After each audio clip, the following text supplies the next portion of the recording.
Alrighty, welcome back everyone. So this is going to be a little bit of an interesting rack that you see here because of course I have a good break here. You may have seen some of my break and run videos or table run videos, but as we all know, especially as somebody who is a low level amateur, that does not always happen. Very rarely happens. I might get one breaker run or a table run between 2 leagues per week. So as you can see, I did take solids here. Unfortunately, my biggest issue is that 8 balls, so I was able to clear out some balls in a good order, I should say. And I really don't know what the fuck I'm gonna do with the 8 ball. So I ended up making that 7 ball. Oh, I completely skipped that. My apologies. So made it to the 7 ball, cut down. The only shot here I have left is the 8 ball. Now for me, I'm not actually planning on making this because it really doesn't even go cleanly.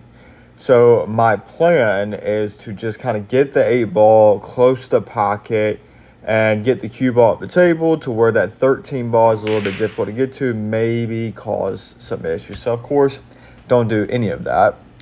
So if my opponent is taking stripes, has a clean and open table. So right now I'm kind of looking and still hoping that 8 ball is kind of difficult for my opponent to get back to.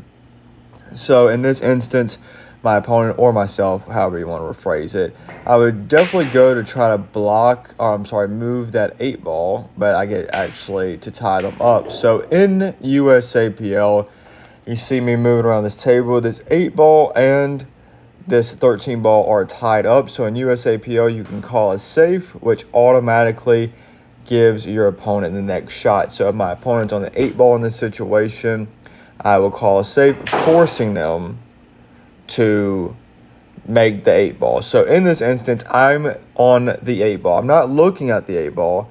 I'm actually looking at the 13 to see if it's a easy shot, and I determine it's not. So what I do is actually give my opponent ball in hand while I am on the 8 ball. I know there's not a lot of people that do this.